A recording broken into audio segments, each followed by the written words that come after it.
Late model, low miles. That's what the typical used motorcycle buyer wants.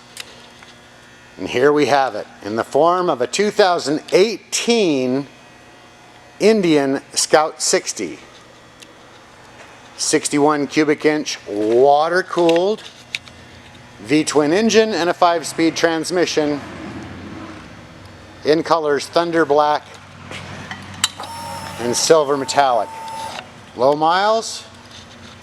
Is this a used bike or a new bike? 83 miles. Under 100 miles as of right now. That will change, of course, as the bike is test ridden.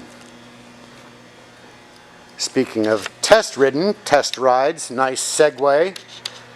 Bike is available for test rides 7 days a week at North County Indian Motorcycle in San Marcos.